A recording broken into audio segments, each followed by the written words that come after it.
यार जब बात आती है ड्राइविंग लाइसेंस अप्लाई करने की, हम बहुत चीज़ सोचने लग जाते हैं, जैसे कि किस एजेंट से हम बात करें या कितना खर्चा आएगा ड्राइविंग लाइसेंस बनाने के लिए। यार हम बहुत चीज़ें सोचने लग जाते हैं कि यार फॉर्म कैसे फिलअप करेंगे, आरटीओ में टेस्ट कैसे देंगे, यार फेल हो गए तो उसके बाद प्रोसेस क्या होगा।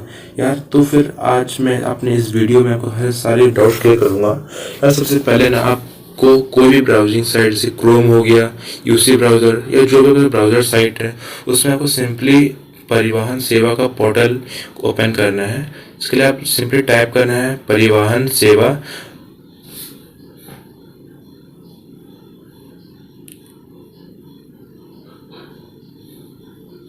तो टाइप करने के बाद पहला ही जो लिंक आएगा उसको आपको ओपन कर लेना है।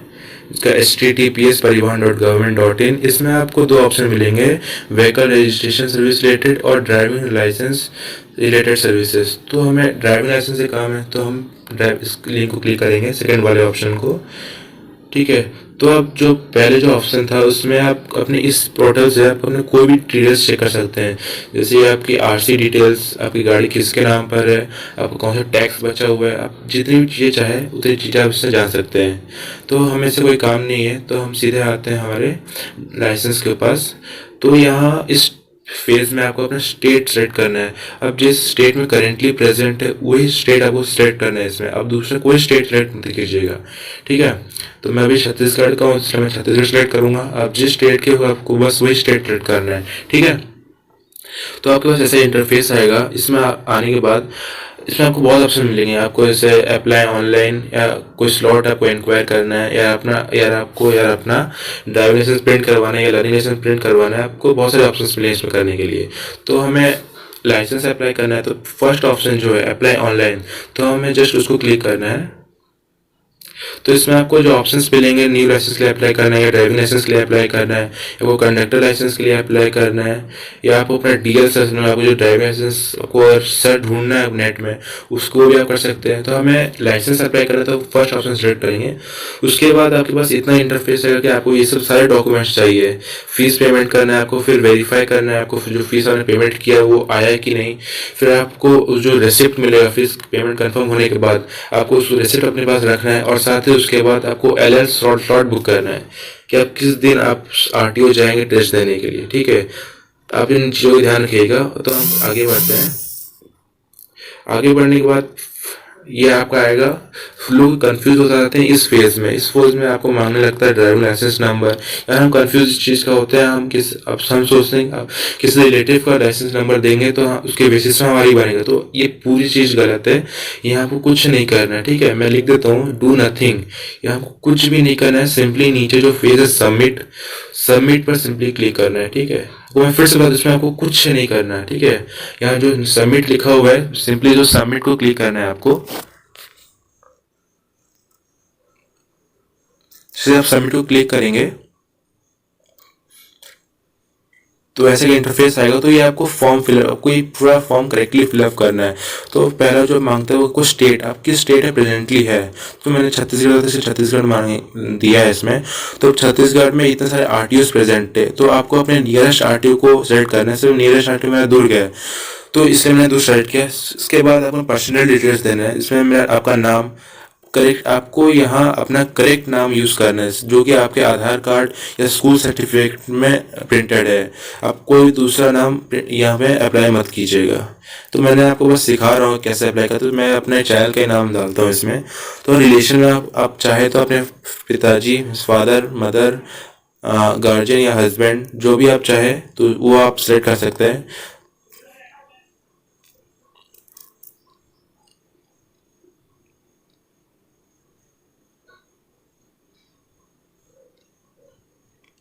तो सिंपली यहाँ आपको अपने फादर का फर्स्ट नेम, मिडिल नेम और लास्ट नेम एंटर करना है। यार मैं तो बस आपको सिखा रहा हूँ इसलिए मैं डॉट डॉट कर देता हूँ। आप अपना करेक्ट नाम सेलेक्ट कीजिएगा और फिर यहाँ नेक्स्ट स्टेज जो आता है वो जेंडर सेलेक्ट करने का। तो उसमें आप अपना करेक्ट जेंडर सेलेक्ट कीजिएगा, मेल, फीमेल या ट्रांसजेंडर। फिर यहाँ बात है डेट ऑफ बर्थ की। तो यार दोस्तों यहाँ ये याद रखिएगा, आपको यहाँ अपना करेक्ट डेट ऑफ बर्थ ही अप्लाई करना है, नहीं तो क्योंकि इसके बाद डॉक्यूमेंट वेरिफिकेशन होता है, तो वहाँ पे अगर कोई दूसरा डेट ऑफ बर्थ होगा तो आपका एप्लीकेशन कैंसिल हो जाएगा। ठीक है, जिसके मेरा डेट ऑफ बर्थ है 2001 का, तो मैं हूँ आज 18 ईयर्स का, तो मैं चाहूँ तो जितने भी व्हीकल्स है उसके लिए अप्लाई कर सकता हूँ, जैसे motorcycle with gear, without gear, 4 wheelers, truck, tractor, जो भी चाहूँ मैं अप्लाई कर सकता हूँ। अगर मैं डालता हूँ 2003 से आज तक 16 ईयर्स मेरे होते हैं, तो मैं बस इस फेज में मैं बस अब मोटरसाइकिल विदाउट गियर के लिए ही अप्लाई कर सकता हूँ। ठीक है, इस चीज़ का ध्यान रखना। और मैं date of birth correctly put up करना, आप कितने ईयर्स की हो, कोई झूठ मत बोलना यहाँ। ठीक है, अब प्लेस ऑफ बर्थ जाने की कोई ज़रूरत नहीं है। फिर कंट्री ऑफ बर्थ सेलेक्ट करें आप कहीं, और ये जो स्टार मार्क्ड है उसको आप, जिसमें स्टार मार्क्ड है उसको करेक्टली फिल करना है।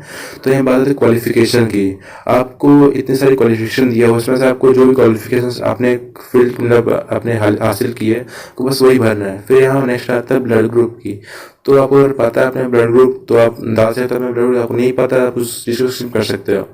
तो यहाँ नेक्स्ट आता है फ़ोन नंबर की, यह चीज़ ऑप्शनल है, आप चाहे तो यूज़ कर सकते हो, और आप यूज़ करते हो तो अपना फ़ोन नंबर हमेशा 0 स्टार्ट करना है इस स्टेज में। और नेक्स्ट आती है मोबाइल नंबर, यहाँ पे देखिए स्टार मार्क्ड है, तो आपको ये करेक्टली फिल करना है। ठीक है, यहाँ इस चीज़ फ़ोन नंबर को आपको 0 से स्टार्ट नहीं करना है, आप चाहे आपको फ़ोन नंबर जिससे स्टार्टेड है उसमें आप स्टार्ट कर सकते हो। ठीक है, नेक्स्ट आता है आइडेंटिफिकेशन मार्क, मैं तो अभी नहीं भर रहा हूँ लेकिन आप चाहे तो भर सकते हैं।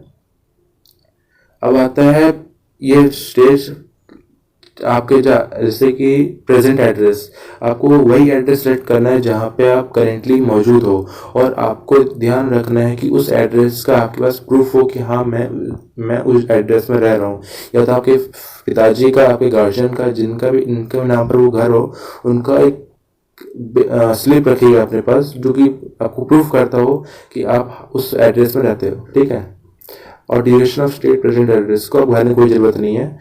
अब बात आती है परमानेंट एड्रेस की, अगर आप जहाँ रहते हो करेंटली अगर वही आपका परमानेंट एड्रेस है, अगर आप वहीं सेटल्ड हो तो आपको कॉपी टू परमानेंट एड्रेस करना है। अगर आप वहाँ सेटल्ड नहीं हो तो आपको जो परमानेंट एड्रेस आपको फिर से लिखना है। आप जैसे मैं कुछ भी अननोन डालता हूँ, जस्ट लेट बिहार, फिर मैं डिस्ट्रिक्ट, फिर आपको आपके पूरे गाँव का या आपका जो परमानेंट एड्रेस आपको पूरे करेक्टली फिल करना है। ठीक है, सर एक्चुअली कोई काम नहीं है, हमें काम है बस प्रेजेंट एड्रेस का, जिसका प्रूफ अपने पास होना चाहिए। ठीक है, आप जिसके ध्यान रखिएगा।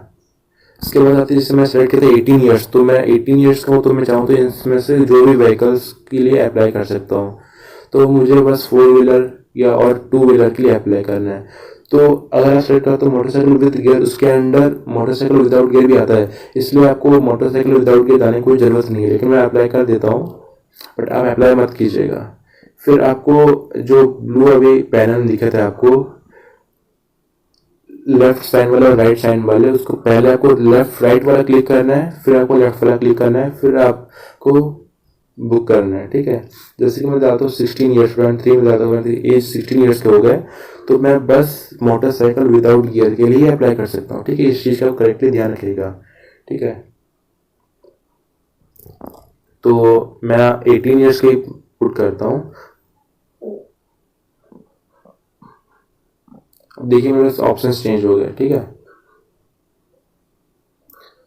तो आपको पहले राइट क्लिक करना है, फिर लेफ्ट क्लिक करना है, फिर नीचे सेलेक्ट करना है। ठीक है, अगर आप पहले भी आपको कोई लाइसेंस कैंसिल हो चुका है और आपने फिर अप्लाई कर रहे हो तो इससे टिक कर सकते हो, कोई ज़रूरत नहीं है, कोई कंफर्म नहीं है। ठीक है, आपको जस्ट नीचे डायरेक्टली आके सबमिट में क्लिक करना है। ठीक है, तो मैंने जो अननोन फ़ोन नंबर डाला था वो करेक्ट बता रहा है। ठीक है, अब मैं इसको फिर से चेंज कर लेता हूँ।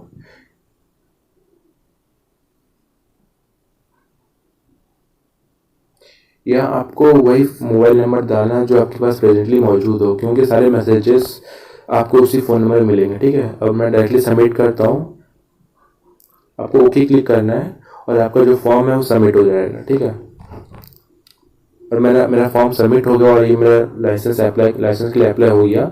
ये आपके लिए लर्निंग लाइसेंस के लिए मेरा अप्लाई हुआ है। इसके बाद 6 मंथ्स की वैलिडिटी रहती है, उसके अंदर ही मुझे ड्राइविंग लाइसेंस के लिए अप्लाई करना है।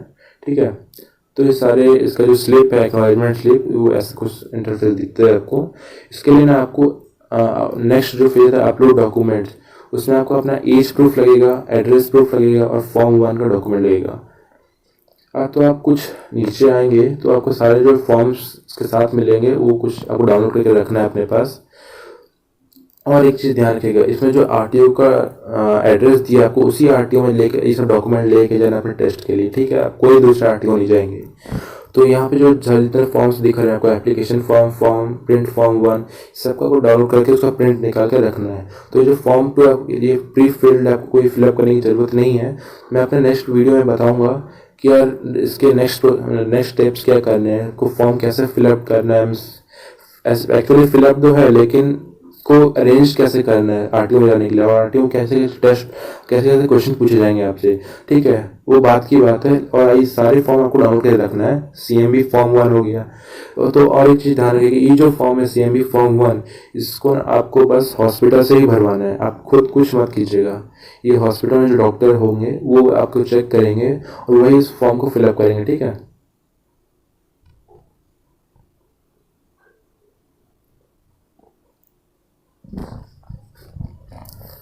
यहाँ आपको जो ये जो दूसरा फॉर्म है फॉर्म 1A, ये भी और वो दूसरा फॉर्म 1, इन दोनों का आपको हॉस्पिटल से ही फिलअप करना है। आपको कुछ फिलअप मत करिएगा। और इस चीज़ का ध्यान रखिएगा, यहाँ आपको अपना फोटो एफिक्स कराना है। और जो डॉक्टर आपको चेक करेगा उन्हें बोलिएगा कि उनका आधा साइन आपके फ़ोटो पर और आधा साइन इस पेपर में होना चाहिए, ठीक है। इसका ध्यान रखिएगा और इस डॉक्यूमेंट को अच्छे से पढ़िएगा, ठीक है।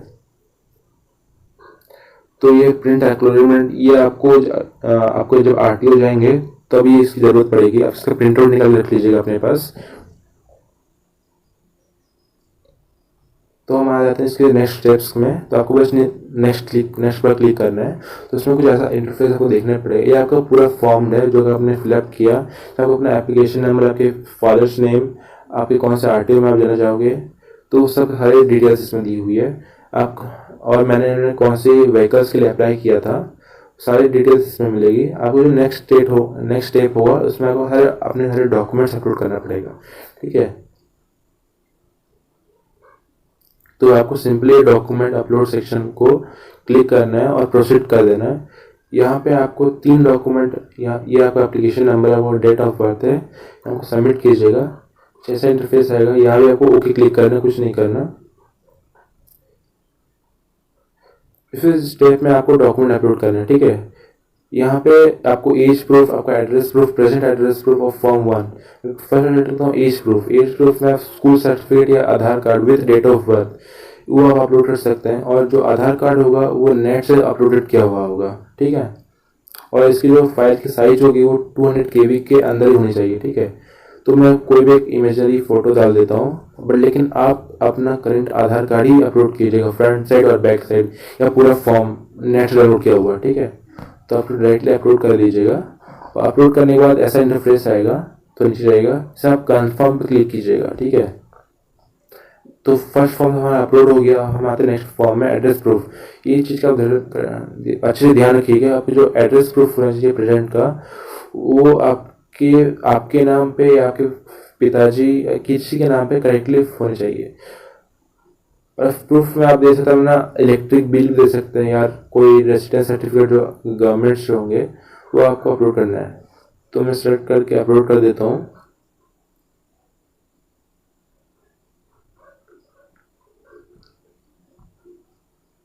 तो आपको कंफर्म पे सीधे क्लिक करना है। तो हमने 2 डॉक्यूमेंट फिल्ड हो गए, अपलोडेड हो गए। तो हमें थर्ड डॉक्यूमेंट आता है फॉर्म 1। ये वो फॉर्म है जो कुछ देर पहले हमने 3 फॉर्म डाउनलोड किया था, जिसमें मैंने लिखा था हॉस्पिटल से फिलअप करना है। आपको बस वही फॉर्म अपलोड करना है इसमें, ठीक है।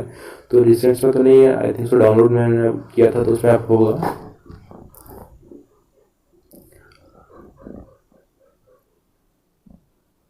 तो आप चेक कर लीजिए इस फॉर्म को, क्या वो वही फॉर्म है कि दूसरा कोई फॉर्म है। तो आई थिंक सो ये वो फॉर्म नहीं है। मैं को चेक कर लेता हूँ। इसमें आपको व्यू करके ऑप्शन मिलेगा, आपको देख सकते हैं आपका फॉर्म। तो ये फॉर्म 2 है, तो हमें ये फॉर्म की कोई ज़रूरत नहीं है, ये फॉर्म हमें अपलोड नहीं करना, ठीक है। तो आप इसको कैंसिल करके फिर एक स्टेप बैक जाके आपको फिर से फॉर्म 1 अपलोड करना है, ठीक है। या कैंसिल कीजिएगा आप। तो आपको फिर से सेलेक्ट करना है कौन सा फॉर्म अपलोड करना चाहते हैं। अगर आप सारी स्टेप्स करेक्टली फॉलो करते हैं ना, आपको कोई प्रॉब्लम नहीं आएगी और आपको अपना लाइसेंस मिल जाएगा, ठीक है। कोई भी स्टेप्स आप स्किप मत कीजिएगा प्लीज़, मेरी रिक्वेस्ट है आपसे, क्योंकि अगर आपने कोई स्टेप्स मिस किया तो यार आप अपने लिए बहुत बड़ा रिस्क ले रहे हैं। तो इस फॉर्म को हमें चेक कर लेते हैं वही फॉर्म है कि नहीं। तो व्यू में सिंपली क्लिक करना है, तो ये देख लीजिए CMV फॉर्म 1 लिखा है, तो ये वही फॉर्म है। इसको मैंने फिल नहीं किया इसको, लेकिन ये आपको फिल करके ही अपलोड करना है हॉस्पिटल से, ठीक है। तो कंफर्म कर लेता हूँ मैं। तो मेरे सारे डॉक्यूमेंट्स अपलोड हो गए, तो हमें सिंपली नेक्स्ट पर क्लिक करना है।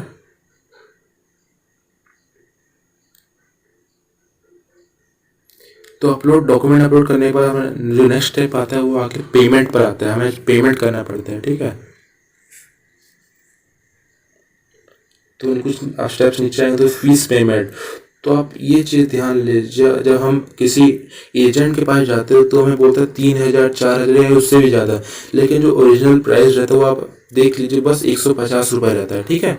लेकिन हम देते हैं उसको 3,000 4,000 रुपये, इतना एक्स्ट्रा मनी उसको देते हैं कि लाइसेंस बनने के लिए, ठीक है। आप खुद देख लीजिए, मोटरसाइकिल विद गियर का बस 150 रुपये, और मैंने मोटरसाइकिल विदाउट गियर का डाल दिया था, तो आप उसको कैंसिल कर सकते हैं क्योंकि कोई ज़रूरत नहीं है, क्योंकि उसके मोटरसाइकिल विद गियर के अंडर आ जाएगा।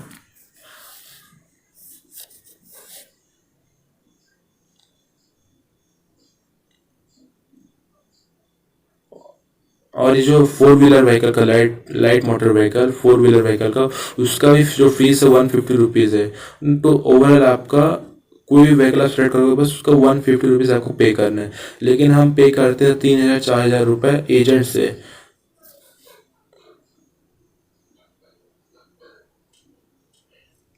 तो आप चाहे तो मोटरसाइकिल विदाउट गियर को हटा सकते हैं, क्योंकि वो मोटरसाइकिल विद गियर के अंडर आ जाता है। तो आपको ये सब पेमेंट आपको SBI ई पे गेटवे से पे कर लेना है। पे करने के बाद I think so half an hour के अंदर अंदर वो कंफर्म हो जाता है पेमेंट। उसके बाद ही आपको स्लॉट बुक करना है, ठीक है। स्लॉट बुक करने के जो स्टेप्स मैं अभी बता रहा हूँ आपको, आप इस चीज़ को केयरफुली चेक कीजिए स्लॉट बुक करने के लिए, ठीक है। वो सिंपली बैक में आना है, इसी जो इंटरफेस में और ड्राइवर लाइसेंस रिलेटेड सर्विसेज में ओके अपना स्टे सेलेक्ट करना है। यहाँ पे कुछ स्टेप्स नीचे आएंगे तो आपको जो अपॉइंटमेंट स्लॉट बुकिंग जो ऑप्शन है वहाँ पे आप देखेंगे LL लर्निंग लाइसेंस टेस्ट के लिए आपको स्लॉट बुक करने के लिए ऑप्शन मिलेगा। तो यहाँ पे मैंने पेमेंट तो किया नहीं है, तो इसलिए मैं यहाँ पे अप्लाई नहीं कर सकता, लेकिन आप पेमेंट करने के बाद ही अप्लाई कीजिएगा, ठीक है। तो आप स्लॉट बुक करने से पहले उसकी अवेलेबिलिटी उस RTO में फिर चेक कर ले, या इस ऑप्शन से इंक्वायर ऑन स्लॉट बुकिंग।